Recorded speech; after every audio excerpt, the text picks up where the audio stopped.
ओम शांति। आज हम साकार बाबा के जो बाबा ने शिक्षाएं दी थी अन्न के प्रति, उसको हम आज ब्रजमोहन भाई साहब के अनुभव के द्वारा समझेंगे। तो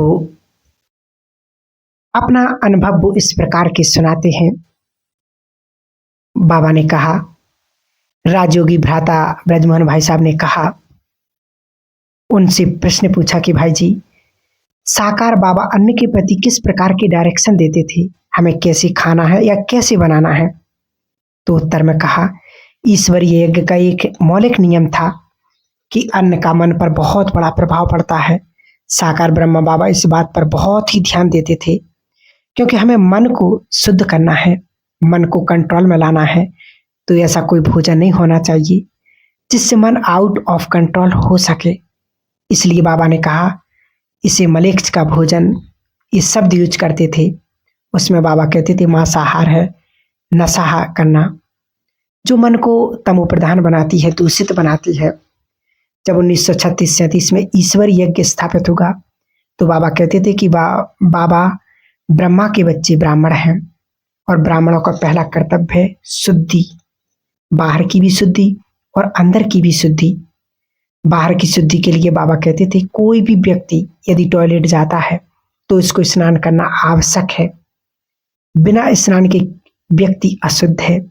बाबा ने प्याज और लहसुन खाने को भी मना किया। बाबा कहते हैं इनके अंदर कुछ ऐसे तत्व होते हैं जो मन को उत्तेजित करते हैं। प्याज को जब व्यक्ति काटता है तो उसकी आंखों से आंसू आ जाते हैं। इससे पता लगता है कि इसे विषैला फूड क्यों कहते हैं। बासी भोजन को भी बाबा मना करते थे। बाबा यह भी कहते थे यज्ञ का कड़ा कड़ा दाना बहुत बहुत वैल्यूबल है। बाबा कहते थे एक तो भोजन में पड़ने वाली वस्तुएं सात्विक होनी चाहिए, दूसरी जो उसको बनाने हैं उनकी वृत्ति पर भी बहुत असर पड़ता है।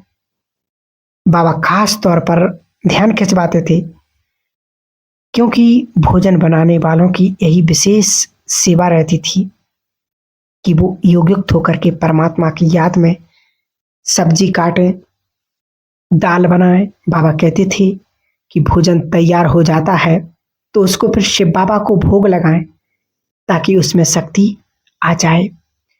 बाबा ने कहा नॉर्मल भोजन में नॉर्मल शक्ति रहेगी, लेकिन परमात्मा की याद से एक अलौकिक शक्ति भरती है जो मन को शुद्ध करती है। फिर बाबा कहते थे जब खाएं तो खाते समय भी खास ध्यान रखें कि हम अपने शरीर के द्वारा मन को ईश्वरीय प्रसाद खिला रहे हैं।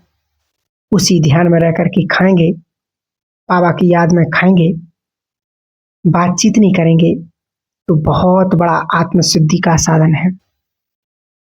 बीच बीच में बाबा एक बार खुद बीच में बैठ करके खाते थे ताकि हम देख सकें कि भगवान किस प्रकार से भोजन खाता है। बाबा ने कहा रॉयल्टी यही है जो एक बार लिया फिर दूसरी बार नहीं लेना चाहिए। इकोनॉमी रखनी है, जितना भोजन चाहिए उतना ही लेना है। बहुत प्यार से खाना है कि परमात्मा हमें खिला रहा है। बाबा खुद अपने बच्चों को एक एक गिट्टी खिलाते थे। दुनिया में लोग ब्रह्मा भोजन करते हैं, उसका अर्थ भी लेते हैं अच्छा अच्छा भोजन खाना, लेकिन वास्तव में इसका नाम है ब्रह्मा भोजन, अर्थात ब्रह्मा के द्वारा भोजन करने की जो विधि सिखाई गई है वह बहुत सुंदर है। इसमें हमें बहुत ध्यान देना है कि हमें भोजन में कितना लेना है और क्या खाना है। बाबा ने कहा भोजन में आसक्ति नहीं होनी चाहिए, क्योंकि कुछ ब्रह्मा कुमार कुमारियां बहनें आश्रम में अर्थात सेंटर पर रहती हैं।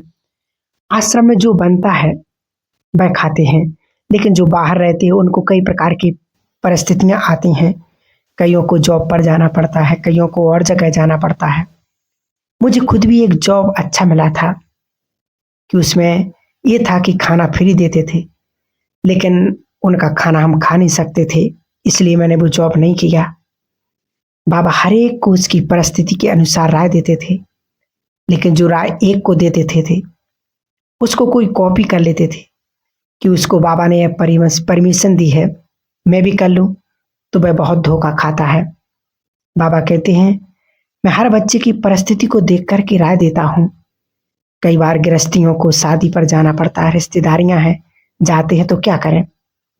तो बाबा कहते थे, वहां बाबा को याद करके फल खा सकते हो और तुम्हारी शुद्धि रहेगी, और जिनके पास जाओगे उनकी भी सेवा होगी कि ये अपने नियम में बहुत पक्के हैं। पहले पहले अपने रिश्तेदार कहेंगे, हम शुद्ध हैं क्या, हमारा भोजन नहीं खाते हो, लेकिन वे जब देखेंगे कि ये नियम और मर्यादा का पालन करते हैं तो फिर उनके अंदर एक रिस्पेक्ट बैठता है। ऐसे नहीं हम उनके लिए ढीले हो जाए, हमारा नियम बहुत इम्पोर्टेंट है। भाई साहब सुनाते, मैं अपने प्रैक्टिकल अनुभव बताता हूँ कि मैं चार्टर्ड अकाउंटेंट के तौर पर एक बड़ी कंपनी में जॉब करता था। जब मैं कभी कभी ऑफिसर्स मीटिंग में हिस्सा लेना पड़ता था, वहाँ मुझे चाय बिस्किट आदि भी देते थे, मैं नहीं लेता था। ऑफिसर पूछते थे कि ऐसा क्यों नहीं करते हो। मैंने कहा, मैंने ब्रह्मा बाबा को लेटर लिखा कि बाबा ऐसी ऐसी परिस्थिति है, बाबा क्या करूं। तुम लोग तो बाबा ने कहा, तुम लोग रह कर के चाय पी सकते हो और बिस्कुट खा सकते हो। जब बाबा मुझे लेटर लिख रहे थे उस समय यज्ञ के अकाउंटर डिपार्टमेंट के इंचार्ज हमारे रमेश भाई जी, जो चार्टेड अकाउंटेंट थे, वो पास में बैठे थे। उन्होंने बाबा से कहा, बाबा मैं भी चाय पी सकता हूँ, मेरा भी क्लाइंट चाय आदि के लिए कहता है। बाबा ने कहा नहीं। उसने पूछा, मैं चार्टेड अकाउंटेंट हूँ और वह भी आप उसको लिख रहे हो, पी सकते हो। बाबा ने कहा, देखो उसकी नौकरी है, वहाँ ऑफिसर्स दूसरे हैं, तुम फ्री हो, तुम क्लाइंट के साथ नहीं हो, पियोगे तो तुम्हारा क्लाइंट कुछ बोलेगा नहीं। इस प्रकार से बाबा फर्क बताते थे। हमारी कंपनी गवर्नमेंट की थी, बहुत बड़ी फर्टिलाइजर फैक्ट्री थी। इस प्रकार से बाबा सभी बच्चों के लिए अलग अलग शिक्षाएं दे करके बड़े प्यार से समझाते थे ताकि बच्चों को बुरा ना लगे। और बाबा की ऐसी ऐसी श्रीमतें थीं। बाबा ने बाजार के लिए मना किया हुआ है कि बच्चे तुम बाजार का नहीं खा सकते हो, क्योंकि तुम एक अलग हो, परमात्मा की संतान हो। इसलिए विशेष इस बात का आप ध्यान दें कि बाबा हम सभी बच्चों को कितनी श्रेष्ठ शिक्षाएं दे रहे हैं। अपनी शुद्धि में, अपनी धारणाओं में अब ढीला बिल्कुल नहीं होना है, क्योंकि समय बहुत कम है। समय को देखते हुए अब हमें वो पुरुषार्थ करना है जो बाबा हम सभी बच्चों से चाहते हैं।